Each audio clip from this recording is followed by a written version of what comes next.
Smart FM. Smart Career. Smart listeners, as a professional, pastinya personal branding ini perlu terus dipertahankan dan dikembangkan ya. Dikembangkan dengan berbagai macam cara, salah satunya platform yang sangat mudah, gratis, dan ada di mana-mana yaitu dunia maya atau dunia digital. Seperti apa sih kita harus memanfaatkan hal tersebut? Kita akan berbincang bersama salah satu sosok yang kayaknya cukup membangun personal branding as a professional di dunia maya. Ada Bro Daniel Fili. Hai Bro Daniel. Halo Audrey, udah lama gak ketemu ya? Betul, kangen ngobrol-ngobrol sama Bro Daniel. Tapi ketemunya di dunia maya justru kan? Yes, betul. Di YouTube dan juga di Spotify-nya Smart FM gitu ya. Hari ini kita akan berbincang dalam podcast Smart Career, Smart Listeners, di mana kita tahu Bro Daniel kan as a professional gitu ya di dunia digital dan juga kompetensi. Pastinya menganggap bahwa personal branding itu penting untuk dibangun. Tapi kalau di dunia maya, penting nggak? Dan sejauh apa Bro Daniel melakukan hal tersebut? Oke, menarik ya. Kalau bicara profesional ataupun profesi, itu semuanya penting. Apalagi branding. Kita belum bicara tentang teknologi atau digitalisasi dan lain sebagainya.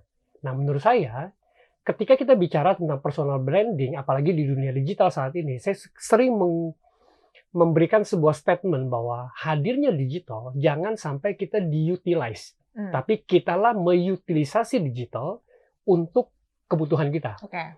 Nah sekarang kita bicara butuhnya apa nih? Butuhnya untuk personal branding. Nah ingat digital itu atau dunia maya itu as a tools. Yang penting itu adalah kembali kepada kita. Kita aware nggak? Kita punya personal branding. Nah, yang paling susah saat ini adalah kita nggak aware, Audrey. Ya. Kenapa nggak aware? Karena kita melihat bahwa ini semua kita lakukan begitu aja. Tapi bagi mereka yang aware, nah buat saya pribadi, saya aware bahwa personal branding itu penting. Dan dunia maya itu menjadi sebuah tools buat saya untuk menyampaikan supaya orang kenal Daniel ini seperti apa, profesinya apa yang dia lakukan. Disitulah orang mengenal kita secara keseluruhan. Walaupun, saya garis bawahi, itu bisa ditipu ya. Nah, itu bisa ditipu, itu harus Iya. digarisbawahi ya.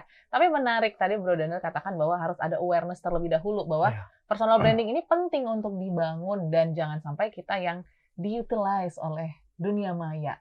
Emang momen-momen ataupun mungkin case-case seperti ini tuh banyak ditemukan untuk para profesional di luar sana atau seperti Oh apa? banyak banget Audrey. Kalau itu banyak banget, bukan hanya profesional kok sebenarnya. Justru buat mereka yang sangat menyadari tentang profesionalitas mereka dan personal branding, mereka sangat hati-hati. Justru karena mereka yang tidak mempunyai profesionalitas yang baik, mereka bukan hanya tidak hati-hati, mereka ceroboh. Karena dia lupa bahwa dunia maya ini bisa ditonton oleh begitu banyak orang. Tanpa sadar apa yang dilakukan, apa yang dipromosikan, apa yang diucapkan itu membangun sebuah personal branding. Nah itu bedanya. Ketika saya ataupun beberapa orang yang memang dari profesional, dia tahu nih apa yang mesti bangun. Jadi dia aware. Ketika dia aware, dia menggunakan dunia maya untuk menyampaikan tentang personal brandingnya dia. Seperti itu. Nah bagi mereka yang nggak aware, itu yang jadi celaka. Saya kasih contoh, bukan profesional gitu ya. Kita tahu misalnya ada beberapa kasus istri orang-orang tertentu. Mereka melakukan. Akhirnya orang punya sebuah gambaran bahwa orang ini personalnya seperti ini, suka hura-hura, suka punya judgment kan seperti itu. Jadi kita nggak bisa menyalahkan tentang mereka yang menjudge karena dengan media ini kita menyampaikan siapa kita tanpa kita sadari. Coba lihat kalau kita menyadari, contoh lah personal branding saya ya, orang menyadari oh Daniel tuh orangnya seperti ini. Kenapa? Karena saya melakukannya dengan begitu sadar dan saya sangat hati-hati untuk melakukan itu. Yes, yang menarik lagi tadi ya, kan kadang kita tuh kalau misalnya ngomongin tentang personal branding, kita tuh pengen orang tuh melihat seperti apa yang kita inginkan, gitu ya Pak Daniel ya. Dan bahkan kita bisa merancang sedemikian rupa, sekeren mungkin gitu ya, seperti yang ada di benak kita, sehingga nggak naturally as a person yang mungkin menjadi jati diri kita. Nah ini gimana perdilemaan ini? Karena kan ini juga menjadi tantangan ya, kalau kita tidak menyampaikan personal branding kita dengan pure, pastinya akan ada lag antara ketika kita ketemu langsung. Gitu. Itu benar banget. Saya harus garis bawahi bahwa namanya personal branding itu adalah bukan menciptakan apa yang diinginkan oleh audiens tentang kita. Namanya juga personal branding. Harusnya kita menampilkan siapa kita sesungguhnya dengan sebaik-baiknya. Apa yang ingin kita sampaikan kepada masyarakat luas tentang siapa saya, tentang apa yang saya lakukan, tentang keseharian saya, tentang karakter saya, dan lain sebagainya. Kenapa? Karena dengan demikian sebenarnya itulah kita. Karena kita nggak bisa hiding. Kita nggak bisa bersembunyi. Karena itu tentang kita kan. Apalagi kita bahas tadi di awal tentang dunia maya. Hidup kita itu 24 jam. Itu di CCTV loh. Betul. Mana kanan kiri kan? CCTV-nya bukan hanya di jalan loh. CCTV dari smartphone kita sendiri. Betul. Ya kan? Kadang-kadang banyak kasus terungkap kenapa? Gara-gara ada yang ngerekam. Nah, itu yang saya maksud bahwa kalau kita tidak jujur sama diri kita sendiri, ada dua hal. Kalau kita tidak jujur sama diri kita sendiri, itu yang sangat bahaya. Kenapa? Karena seberapa lama kita bisa menipu atau membohongi audiens, ya kan? Yang kedua yang paling penting, kita sudah membohongi diri kita sendiri di depan kamera, seperti itu. Nah, itu yang sebenarnya bukan personal branding. Jadi tips saya adalah ketika kita mau bangun personal branding yang sangat baik, jujurlah tentang siapa kamu. Karena gini, itu nggak ada ukuran tertentu kok bahwa orang tuh harus hebat ini. Setiap orang punya kehebatan dalam ukurannya masing-masing. Nah, itulah personalnya kita. Gitu. Nah, setiap orang punya ukuran kebaikannya masing-masing gitu. Tapi kan kalau kita udah masuk dunia maya, kayaknya kita nggak munafik gitu ya Pak Daniel ya. Bahwa kita harus menambahkan sedikit bumbu-bumbu supaya mempercantik atau memperhalus lah. Ibaratnya jadi kayak lebih berdampak ataupun mungkin lebih impactful gitu untuk orang yang membaca ataupun melihat hasil-hasil karya kita. Itu gimana? Betul. Saya setuju banget dengan statementnya Audrey ya. Itu sebenarnya sesuatu yang kita pikirkan dengan sangat hati-hati. Contoh, kita bicara Instagram lah. Banyak orang buat. Foto yang kita tampilkan, polite, sopan nggak? Pantes nggak? Setelah itu, kedua, video yang kita tampilkan, itu video yang menyinggung orang lain nggak? Atau menimbulkan kesombongan kita nggak? Betul. Yang kedua. Tapi setelah itu kita bisa tentang caption. Caption ini harus hati-hati. Karena apa yang kita tulis itulah yang akan dibaca, itulah yang akan dipersip seseorang tentang siapa kita. Nah, kalau perhatikan di Instagram saya lebih banyak hal-hal yang sifatnya membangun. Karena memang itu impact yang mau saya timbulkan ke setiap orang. Ketika dia lihat sosok Daniel atau aktivitas yang dilakukan oleh Daniel, termasuk perusahaan. Seperti itu. Nah, kalimat-kalimat ini tidak mudah. That's why kita harus belajar. Harus berhati-hati seperti itu. Sehingga impact itu ada. Tapi kalau kita ceroboh, kita tidak berhati-hati, impact-nya tetap ada. Tapi impact-nya negatif. Gitu. Menarik ini ya. Ini semakin menarik gitu Pak Daniel. Karena kalau kita ngomongin tentang berbagai media sosial juga kan, ataupun dunia maya tuh cukup banyak ya. Dan cukup luas gitu ya. Nggak hanya sosial media tadi seperti CCTV di jalanan pun banyak gitu ya.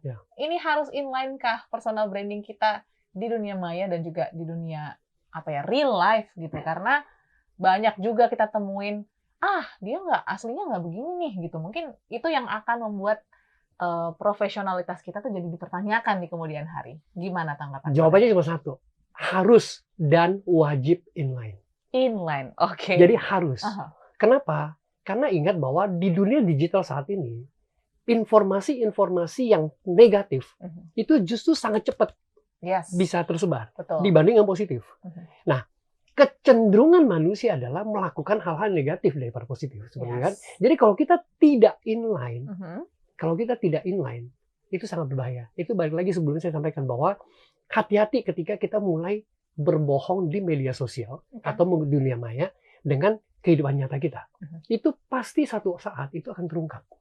Jadi untuk aman, untuk bangun personal branding yang nanti bisa dipakai terus-menerus ya, itu akan bagus banget ketika kita inline dengan the real life-nya kita. Itu Audrey. Yang terakhir mungkin ya Bro Daniel ya, karena being a profesional itu kan semua mata tuh tertuju kepada kita gitu ya. Mungkin Bro Daniel juga merasakan gitu. Dan pastinya dalam proses itu pun tidak mudah gitu. Butuh konsistensi, butuh ketekunan, dan juga ya itu tadi harus memikirkan konten-konten mana yang berdampak gitu ya, nggak hanya sekedar pengen share aja gitu. So gimana kuncinya ataupun tipsnya ya, quick tips gitu untuk teman-teman yang belajar. Saya belum di fase profesional nih Bro Daniel, saya ingin membangun karir saya as a professional gitu. Apakah tips untuk para pemula di luar sana? Menarik nih. Sebenarnya untuk tips ini tidak harus kita menjadi seorang profesional. Oke. Saya balik lagi ketika saya pertama kali join Smart FM dan lain sebagainya gitu, saya lihat ya bahwa setiap orang tuh punya calling dalam hidup mereka. Yes. Nah, calling inilah sebenarnya adalah kejujuran dalam diri kita. Jadi kalau memang kita belum menemukan itu, bahwa buat apa sih saya lakukan ini? Untuk apa sih tujuannya? Sebaiknya tidak. Yeah. Makanya kadang-kadang kita lihat konsistensi itu jadi penting. Kenapa? Karena konsistensilah yang dibangun oleh seseorang ketika melakukan personal branding. Kenapa? Karena menurut dia inilah yang harusnya saya lakukan. Inilah yang menjadi tujuan hidup saya seperti itu. Sehingga kita lihat dari sisi sosial media, apapun yang disampaikan, itu mereka sangat konsisten. Seperti itu. Kata-katanya, capture-annya, videonya, tulisannya, bahkan komennya. Termasuk likes-nya. Seperti itu pengaruh. Ya kan? Termasuk screen time-nya. Betul. Kayak gitu. Jadi dia bisa mengontrol semua itu. Kenapa? Karena kembali pada diri mereka sendiri.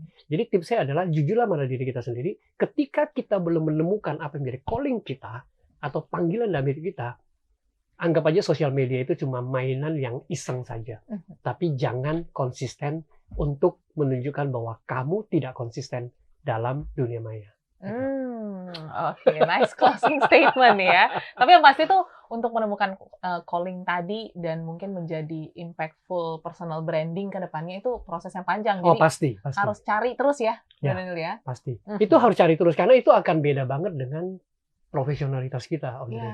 Buat saya profesionalitas itu adalah sebuah jabatan yang diberikan kepada saya. Tapi yang paling penting itu sebenarnya setiap orang diciptakan oleh Tuhan tuh punya sebuah tujuan, sebuah kebermanfaatan. Nah, itulah personal branding. Kebermanfaatan ini membawa kita untuk melakukan apa? Nah, bertepatan saya membangun satu perusahaan yang memang untuk dunia pembelajaran, dan menurut saya itu panggilan setelah 40 tahun. Seperti itu, yang nggak gampang kan? Betul. Itu nanti kita bahas di bincang bersama kayaknya nanti. Next time kita bahas profilnya Bro Daniel, seru kayaknya ya. Oke, kalau gitu thank you Bro Daniel. Yang pasti ini bisa menjadi inspirasi, insight juga untuk Anda yang ingin membangun personal branding as a professional di dunia maya. Ingat ya, dunia maya dan dunia offline harus inline. Itu dia kunci pada podcast kali ini. Kita ketemu lain waktu, sampai jumpa dan sukses untuk Anda.